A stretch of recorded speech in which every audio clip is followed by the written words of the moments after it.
guys, coming at you with another episode of Tampa Bay Real Producers, which of course is the podcast by real producers, for real producers, and with real producers. And today we of course have another real producer. As you can see right here, check her out on Facebook. As you can see, hashtag realtor Janina, hashtag your home, my passion. Facebook.com, realtor Janina Wozniak. Nice to see you today. Good morning. Thank you for being here. Thank you so much for the invitation, Don. It's really our pleasure. It's really a pleasure to be here as well. Well, we're excited to dive into your story because we have a lot of good things to talk about. I've been a fan of yours here and seeing it. You've been to a couple of our events now. We've gotten a chance to hook up there. So I appreciate your support of our platform as well. And of course, we have featured Janina in our May 2023 issue. All you got to do is check it out right here, and you will see look at this beautiful spotlight that we have of Janina and her beautiful red dress, pink dress. I guess that pink or red? Pink. That is pink. Okay, that makes sense. And you can check out her issue. You could go on our website, TampaBayRealProducers.com, and you can check out the entire issue right there with Janina's article. So let's dive into your story. We love to start with a little bit about your background, where you grew up, how you got yourself interested in real estate. So why don't we start there? I know you're Polish. You weren't born in Poland, but you have that background as well. So why don't we start from your background, wherever you want to pick it up there. Sounds good. So like Don said, my name is Janina Wozniak. I am a realtor with Future Home Realty. I was born back in 77.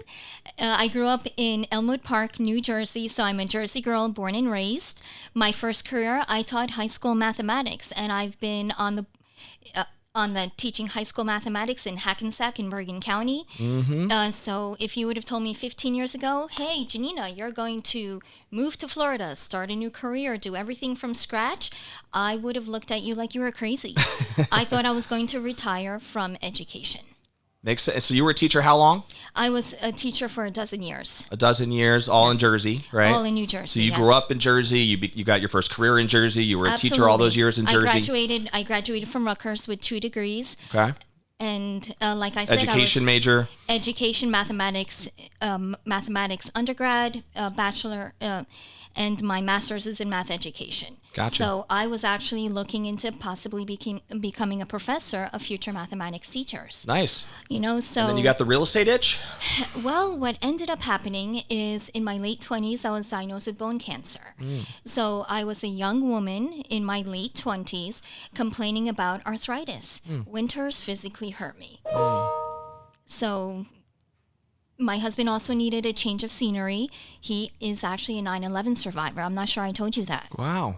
So he was in one of the towers? He came to work 10 minutes early. His office was across the street. Wow. So he took the PATH train in. Wow. And I told him, I'm like, your mother was watching out for you. Amen. Yeah. So, I was actually down here watching that on TV. I was a student at the time at University of Tampa. But I did know some people that were in that vicinity as well and working from there. So it's I'm from Connecticut, you know, as you know, and my family is from Jersey. So I know the Jersey area well. And my aunt still lives up there in South River. So what was it that brought you to Florida? When did that happen? My husband is a free bird. I'm more of a planner. I'm a planner and everything that goes along with that. But my husband is persistent when he wants to be. So he's like, let's just go check it out. Let's go to Florida and check it out. I always knew that I liked the Gulf side better than the Atlantic Ocean side. Yep. And we needed to be near Tampa because Tampa has a really great international hub. You have the airport right around the corner. So when we do like to do a lot of traveling. And we bought our house, a brand new build. We happened to be in the model home center, and we bought our home faster than I buy a pair of high-heeled shoes. Basically. Found the first one, was like, all right, I've fallen in love with it. Basically, the model happened to be released. We were at the office. And you weren't an agent yet. I was not an agent. Right. So you were still a teacher. I was still a teacher. You were coming down thinking you were going to get a teaching job down here? Well, we were using our Florida home for the first 2 years as a vacation home, traveling back and forth because, moving your whole life is hard. I don't care what stage you are, whether you're in your 20s, whether you're, looking to downsize, upsize, moving even down the street is a big deal. For sure. Never mind across state lines. Yep. Not to mention that our our son was less than a year old. I took my parents' essential first grandchild, less than a year old, and moved south. And what year was that you came down? We moved down in 2011. We made that permanent in 2011. Okay. So you've been here just over a decade now. Correct. And I've been licensed since I became licensed in 2014. So for those first 3 years... I was a stay-at-home mom for the first time ever. You were a stay-at-home mom for the first time ever, raising your son. Correct. And then He's so cute. He's 12 now. He's 12 now? He's 12. And how many kids do you have? My younger son is Eric, and he's 10. So you have two boys. I have 2 boys. Very cool. So we'll talk about them a little bit more too coming up here. But you were a stay-at-home mom then, and then how did this whole real estate thing come about? Did you have a friend? We were always interested in investment. Mm-hmm. So I got licensed because I was looking to buy our own investment properties. We were always interested in rentals and buy and holds. Yep. Not flips, but just, setting ourselves up for financial freedom for our futures. Makes sense. Do you still have rentals? We do. Very cool. So that was it was funny. That's actually similar to my story. I wanted to go down the investment side first, and that's what got you involved in real estate. So you got licensed in order to be an investor and thought it would make sense to have that license. So at some point, you started thinking, well, if I'm a licensed agent, maybe I should just do it for real. Why not? Yeah. Why not? I don't do anything haphazardly. If I'm going to do something, I put my full effort into it. So when you first got licensed, did you have another job anywhere else? Or No. So you became a full-time realtor that away. year? Okay, Yes. Got it. And how did that first year go? Well, I got licensed in the fall of 2014. Okay. I sold 1 or 2 houses, and that was to 2 family members. And man, you get real estate education, and it's brutal. When you first get licensed, it's very overwhelming.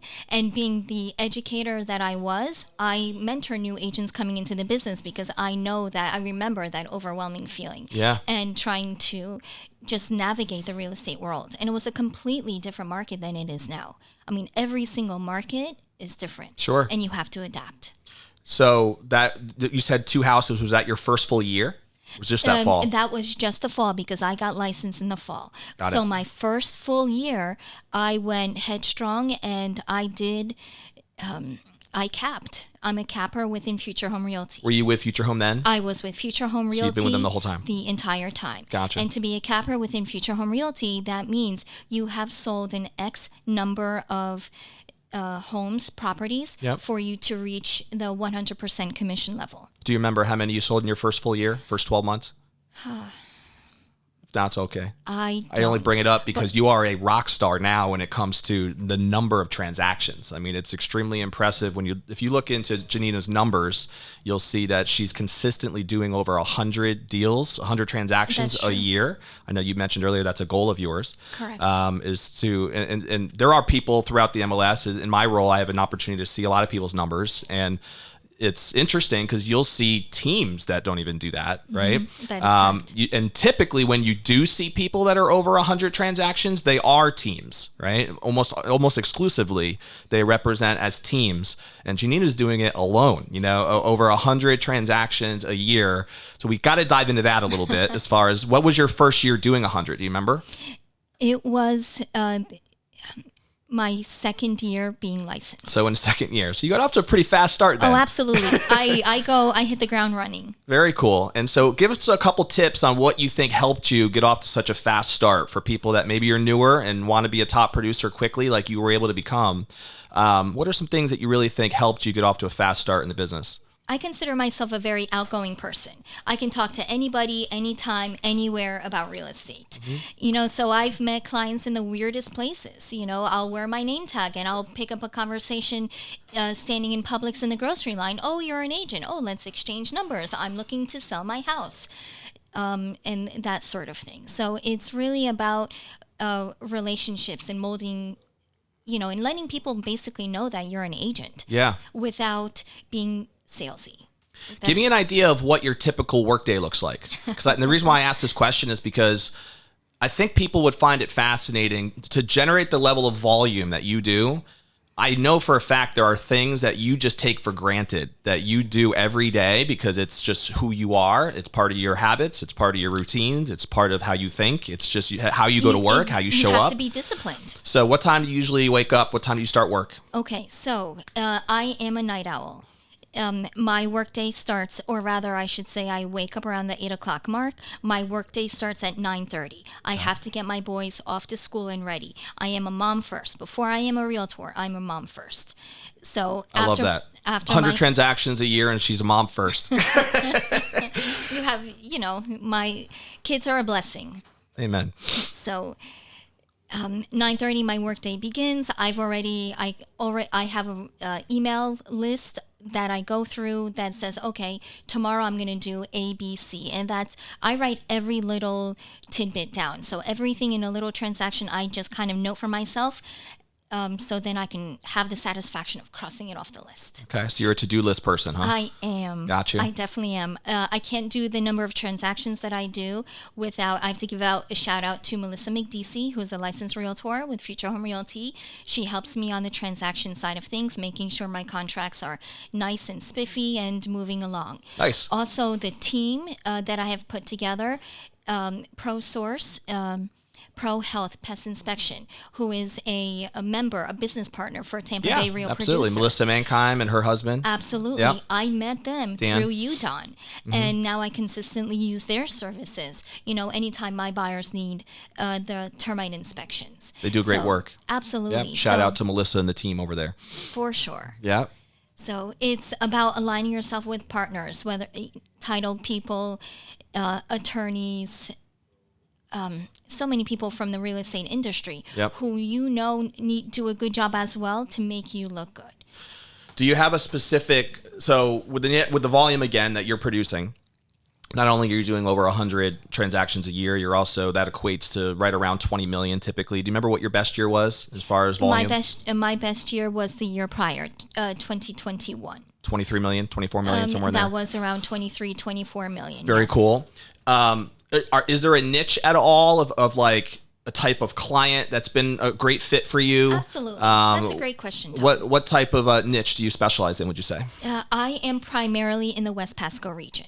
So the Newport Richey, Port Richey, Holiday, Hudson. I actually go into Hernando County as well, Northern Pinellas. That niche right there, that West Pasco niche, pretty much if you look me up there or if you Google my name and put Janina Wozniak, Newport Richey, my name is bound to come up on the first page of Google.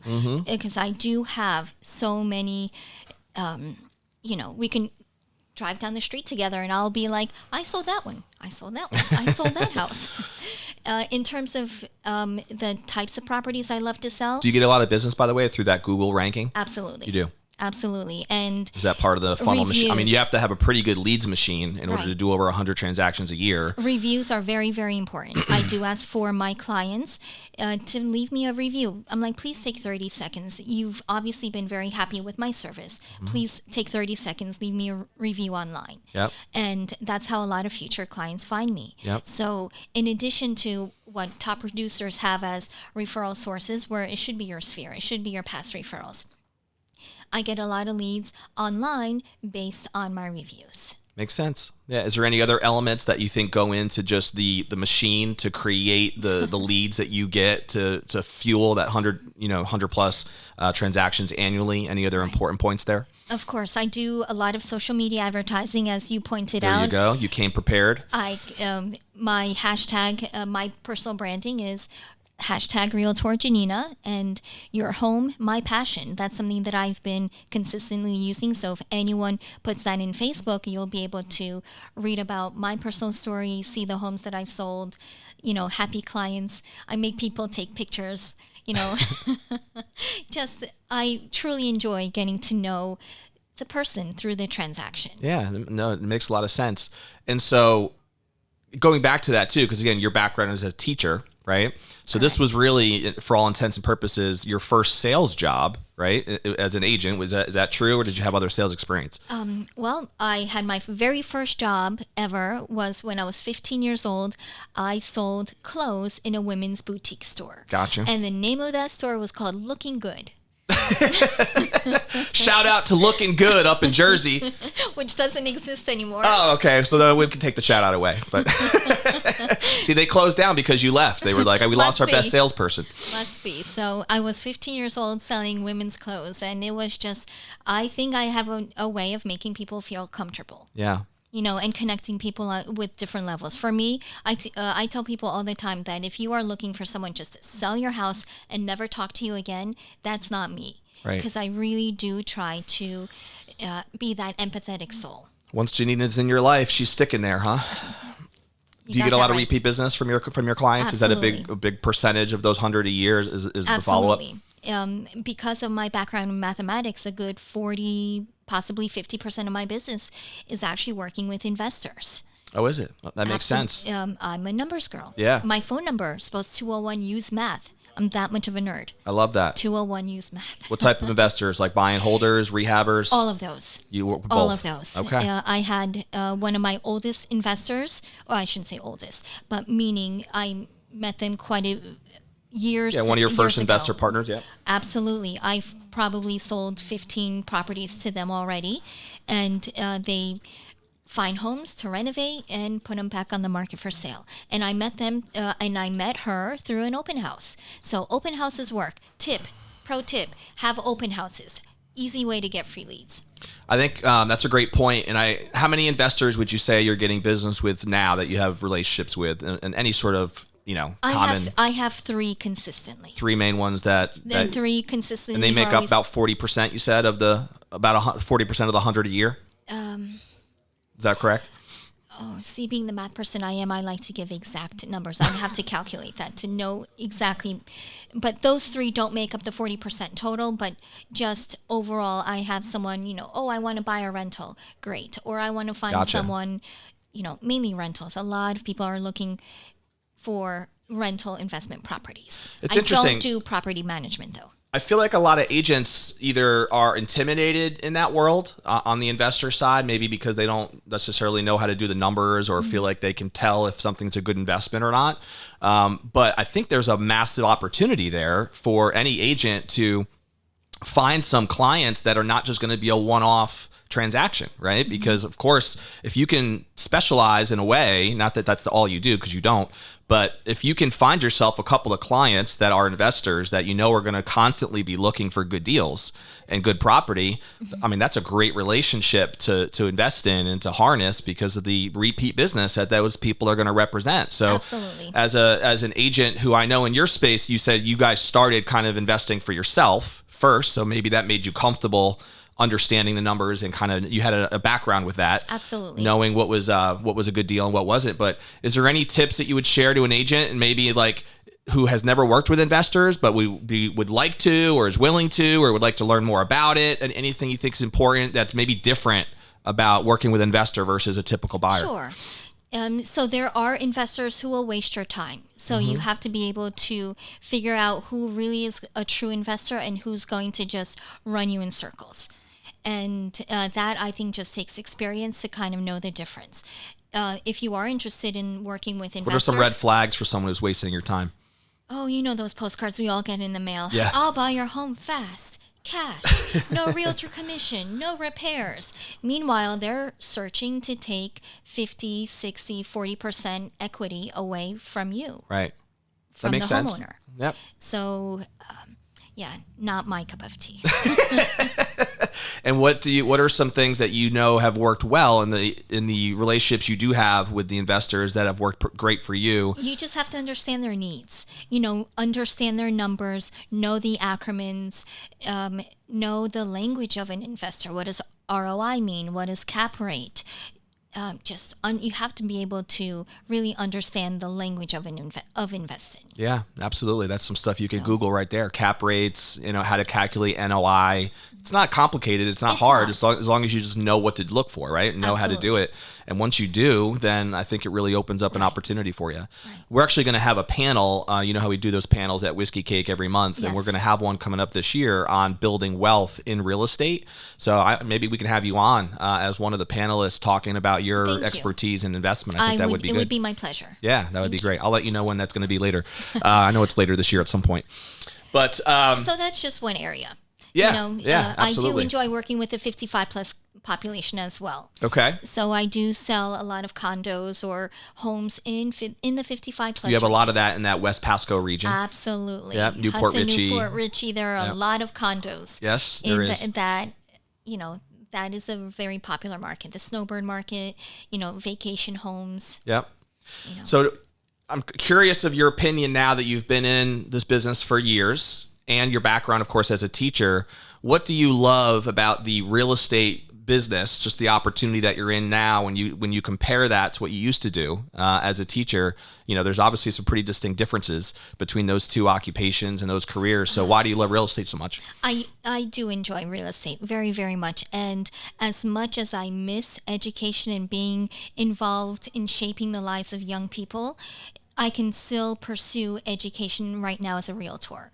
So once a teacher, always a teacher, Dawn. It's in my blood. So I mentor new agents coming into the business. So if someone wants... That's where you get that education absolutely. fix. Huh? And not only that, I run an agent mastermind group for future home realty agents only called JAM. And I've been doing this completely free of charge volunteer work for the past 5 years. Nice. So tell us more about JAM. How many people are in it? JAM, anywhere from 20 to 40. Okay. And I asked for a commitment from jammers. Like I said... I love that, jammers. We're jammers.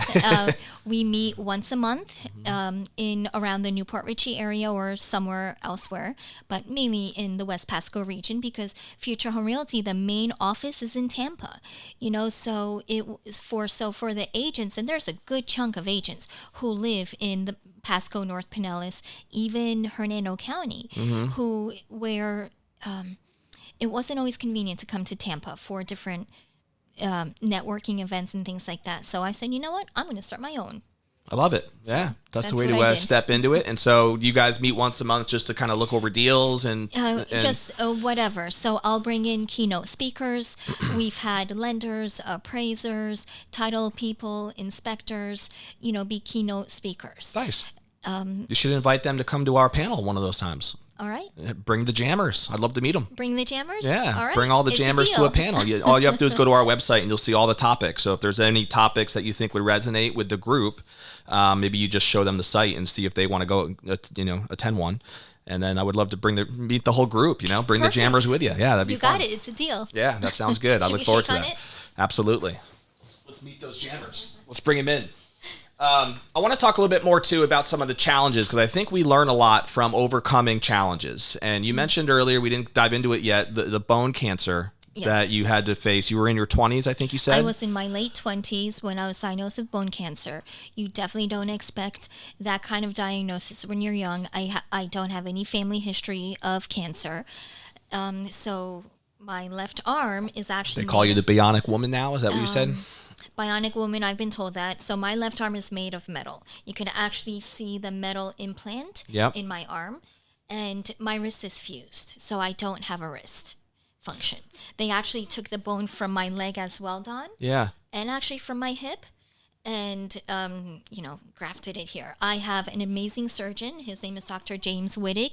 He's now associated with Morristown Memorial Hospital in Morristown, New Jersey. So big shout out to Dr. James Wittig. Shout out to Dr. James. He did a great job with Janina and got her back out there. Put me back together multiple times, by the way. I've had 11 lifetime surgeries. Wow. All related to this?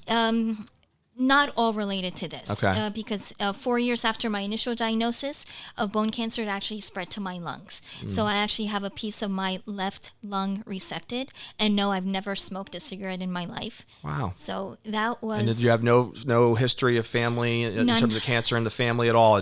None whatsoever. It's crazy how random it can be sometimes, So Dr. Wittig actually told me, Janina, you are literally 1 in a million. Wow. Well, we know that, even if without the cancer, that's for sure. What do you think you learned from those experiences? Like, does that play a role today in just how you value life and how you look at things? I've always looked at life with a rosy set of glasses. I've always been optimistic in nature. Optimism and attitude, positive attitude, are so important in overcoming just whatever obstacle you have in your life, because we're all going through something. So I like to give people hugs. Like I said, I'm very empathetic. Not to say I didn't cry and curse God for a while and things like that, because it was hard. That was a hard part. I could imagine, yeah. That must going have been through tough. that. But you come out victorious, and you also have a new sense of being and more understanding of your fellow human people. I would imagine just the appreciation it gives you, the gratitude that you wake up with every day for life, and knowing that it can come and go so quickly, and it's really precious. When you think about, now that was again in your 20s, right? That you went through this process. Correct. Thankfully, everything's been good since. No scares, nothing else since, or No, all good. I am a patient at Moffitt Cancer Center here in Tampa is amazing. I go regularly for my scans. I don't miss my doctor appointments. So that's actually really important that we should all take care of. Is not only take care of our. We should take care of our bodies. So go to the doctor. If you take the go to the dentist. You go to your regular appointments. For sure. We had Brandon Rhymes on here not that long ago. You might know him. He's with Keller Williams, and he went and got an EKG at a local clinic here, and this was just a normal checkup. He was feeling fine, and they found that he had 100% blockage in one of his arteries and 80% in another one of his arteries, and he had to actually have a bypass surgery. And if they didn't find that when they did, he's young kids. I mean, who knows what would have happened? But yeah, and he was a young guy. He was early 40s. Right. So just getting those checkups and checking them out and making sure everything's working is definitely good, especially if you have people that love you here. Be a little shout out to make sure you take care of your bodies out there, right? For sure. So let's talk a little bit about some personal, so people can get to know you even a little bit more. So you've been married now how long? What do you want to know? All right. So I've been married for 21 years. This year I met my husband when I was 18 years old at Rutgers University. Nice. He was going to... You were both Scarlet Knights, huh? No, I didn't say he went to Rutgers. Oh, I got you. You just met Rutgers. Okay. He actually was a student at NJIT, New Jersey Institute of Technologies. In technology. He and his buddies would come to Rutgers to pick up girls. And it worked. Apparently. Makes sense. That makes a lot of sense. That was good times. Rutgers was a good time. So, what do you guys like to do for fun down here in Florida? My kids are water babies. So that was another reason why we chose the beautiful Tampa Bay area and the golf and the water sports. My son Alec actually is now a certified scuba diver, a junior scuba diver. Nice. So we're planning to go to the Keys so they can do some scuba diving. My husband is certified in that as well. Yeah. So he's the adventurous type. Not to say that I'm not, but give me a nice pina colada, put me on a beach, and let them do whatever they like. You mentioned earlier you love to travel. Do you have a favorite place to go? We do like to travel. So favorite place, no, because I like to see different places. There are so many gorgeous places in the world to visit that we like to, let's go someplace we've never been before. Yeah? So, is there one on the list that you're looking to go to next? Oh, my dream vacation would definitely be Bora Bora. Oh, that's cool. That's French on my list as Polynesia. well. Yeah, I've French heard Polynesia. it's absolutely gorgeous. So the Caribbean is a great place because, again, beaches, blue skies, beautiful waters, friendly people. This summer we are planning to go to Europe. Nice. So we'll hit up Poland. And we said earlier you're from Poland, so you do have right. family there, right? My husband does. Okay. Not so much me anymore. I am first generation American, so both of my parents are actually from Poland. Okay. I am bilingual. I can speak, read, and write in Polish. Nice. So I actually do some extra advertising to people of the Polish nationality because they'll see my name, Janina Wozniak, is how you pronounce my name in Polish. Absolutely. And Janina, by the way, no one ever calls me Janina in Polish because that's like that. Then I hear my mother when she's mad at me. Does your mother make a really mean glumpki? Oh my gosh, my mother, she actually just is actually on a flight right now heading back to Jersey. She came to visit, but she is the ideal Polish cook. Pierogi, gołąbki, oh yeah, bigos. My wife is żurek. Polish. I told you that, and Yes. her mom, who passed away unfortunately years ago now, but she was a great cook and she loved glumpkies and we. Gołąbki. Yeah, I'm definitely pronouncing it wrong for sure, but I used to eat them. I can tell you that much, and she enjoyed it. We used to. I miss those meals that we'd have with the family up there for sure. Yeah, so I have to say, Mom came. She made a lot of food. I stuck it in my freezer, so anytime I need a quick, easy meal, let's Babcia, I can take babcia's meal. Babcia means grandma in Polish. Okay. I know my mother-in-law used to love buying the Polish babkas as well. She'd had a little Polish bakery that was right by the house. There's actually some great Polish bakeries and Polish delis in the Tampa Bay area. I was going to ask you, is there some little Polish communities up? Do you serve that from a real estate side too? Yeah, I do. Yeah. I definitely do. But there are, I mean, not only Polish, but there's a bunch of different nationalities where you can find like little delis or ethnic foods and things like that that you can definitely enjoy. Yeah, absolutely. No doubt. We're going to do a couple quick like rapid fire things that I think are fun as we wrap up here in a couple of minutes, but we still got a little bit of time. So first thing is, do you have a favorite like book or author, maybe even a seminar that you've attended that has really made an impact on you? I do enjoy Michael Mayer's book, The 7 Levels. So I've read that multiple times and that really resonates with me. So that's a really good book to read. And what's one thing about the 7 levels that's helped you? It's about networking and treating people well. Gotcha. Which I think makes sense in the real estate world, huh? It should make sense in any kind of world. That's true. That's true. You have a favorite food? Favorite food? I'm a very picky eater, but you can't go wrong with rice and chicken. That's simple and plain, right? Rice and chicken. How about a favorite like movie or TV show or any sort of character? I actually like the doctor dramas on TV. So the Grey's Anatomy, that, those You're into those medical dramas, huh? I do enjoy the medical dramas. So myself and Eric, my youngest son, can watch those together. And meanwhile, anything graphic, meaning when they're doing surgeries on TV, my husband and my older son are like, oh, and leave the room because they can't stand it. Because they will. Did your interest in that have anything to do with your history and the stuff you went through, or were you already interested before that? Well, that's always something that I was interested in. Gotcha. I knew for when I was going through education, post high school into college, I couldn't be, or I didn't want. I knew I couldn't be a doctor because there are some things that it didn't resonate with me. Yeah. But it's something that I did consider, and I have family members who are physicians. So I do enjoy talking about that. And I don't know if I ever told you this, but my youngest son, Eric, was actually a NICU baby. So he was born at 27 weeks, 2 pounds, 2 ounces at birth. And literally when he was born, the doctor said, it's going to be a 50-50 shot if he survives his first week. Wow.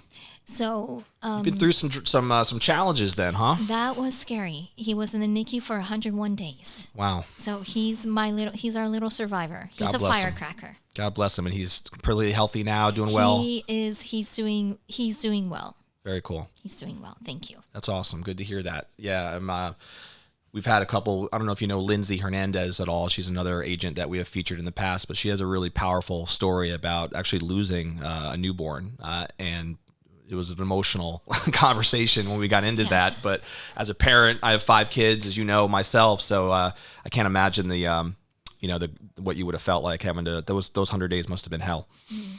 Yeah. Oh, I'm sorry to hear that with Lindsay. And Lindsay, I understand that. Trust me when I say I understand that. And she's such a great person because she took that experience and turned it into a foundation that now does all sorts of great things. She's an agent, obviously, as well, and works mostly in the Eastern Tampa, like Brandon, Riverview side. But her foundation does a lot over there to kind of help families that go through similar things. So she's really, used passionate it for about good. That. She's used it for good, for sure. Are there any specific charities or anything that you guys are affiliated with that you want to do a shout out to? I know we talk about that sometimes on the episodes. If not, that's okay. Not so much, but I'm always whatever is important to you, whatever resonates with you. Definitely, you've been blessed. You should bless others. No doubt. Amen. We're gonna wrap up with a couple quick points. So one is, and this is one of my favorite questions that I think gets people thinking, is about the fact that life is short, right? And at some point we move on, and hopefully our life meant something, right? When we were here.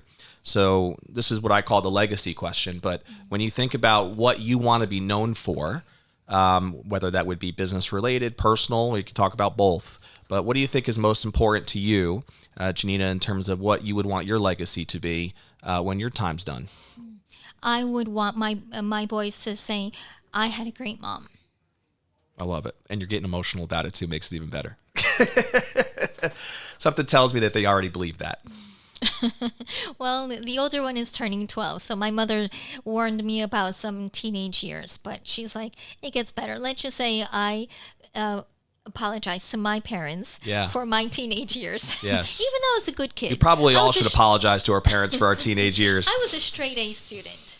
I don't know if you can kind of tell that from my type A personality, but organized, type A. My parents, again, both hardworking Polish immigrants. So education, hard work was their motto.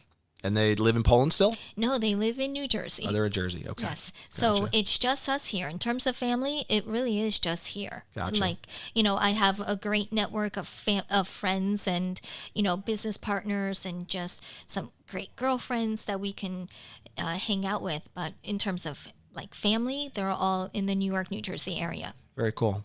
I think it's very impressive, Janina, that you've been able to build and hustle to the level you do in terms of the results you get. We already talked about it, the 100+ units every single year and why that's a goal for you. And but it's obvious too that the most important thing to you is having that being a mom, right? And having that focus on your 2 boys every morning. That's your first priority. It's what you just ended with in terms of the legacy that you have. And I think the fact that you can keep that straight and keep that priority the way that it is, and you've made that part of who you are, that's definitely something I hope everybody can see and realize that, it's real estate's one of those businesses where you can really get lost in it. Oh, it can be 24/7. It absolutely can be 24/7 and overwhelming. And I know for a fact I've lost clients because I chose my kids over showing a house. Right. And that's okay with me because again, my kids will always come first. Amen. And I think we talked actually with Bill Parker about priorities as well in our previous episode. And ultimately, you got to know what those are, and what really matters in life. Because yes, real estate is great and you can make a lot of money from it, but it's about living a life that's going to be fulfilling as well. And what's fulfilling is your relationship with your family, and for some people it's faith and family, and however whatever those priorities are. But it seems like you have that in the right order. And I couldn't do it without my husband. My husband Tom is amazing. He really has always supported me in everything that we've done. And I mean, we've had some challenges very early on into our marriage. I mean, we were newly married. We were just engaged a week prior to 9/11. So that obviously was a life changer. And then newly married, he was needing to take care of me because I was going through cancer treatment, and I know there are some marriages that wouldn't have gotten past that. Yeah, you got a good one there. Yeah, that's sure. Awesome. Yeah, good for you. I'm happy to hear that. And I had a chance to meet your husband as well at our event just last night. I call him my tall, skinny white boy. I'm sure he loves that. We had an event last night at the Marina Canteen. I'm sorry, at the Canopy in St. Petersburg. And we were able to give you a frame last night that was amazing. From your issue. That was so nice. I am so appreciative. Well, you deserve it. It was cool that you were able to make it last night, and your husband was there, and a couple other people that were friends of yours. So it was cool to spend some time with you last night, and then of course see you here today on the episode. So we're gonna put a bow on this episode. You'll be able to find this, of course, on YouTube. You can find it on any of our podcast platforms, wherever you get your podcasts, and learn more. And of course, as we said earlier, check out her Facebook.com, Realtor Janina Wozniak, Realtor Janina, your home, my passion. Find anything you need, and obviously you can find her all over the Pasco County area as well. I want to end with what's one tip. I always try to end each episode with an action step. And if you're going to listen to these episodes, the goal is to take an action step that's going to help you move your life and your business in a positive direction. And so maybe there's one thing from our conversation today. Maybe it's just the book that Janina mentioned, or maybe it's do an open house, or some tip that she threw out there. Maybe you have to learn to set a goal to get to 100 transactions a year. And maybe that starts with having a conversation with someone like Janina on what it looks like to do 100 transactions in a year, because Janina's done it more than once. So she would be someone to talk to about that. And ultimately, but what's one action step that you can take today to move your business in the next direction? And if you take that, then the time you took to listen to this podcast will be worth it. And that's really what this is all about. So we'll see you on the next episode of Tampa Bay Real Producers. Peace out.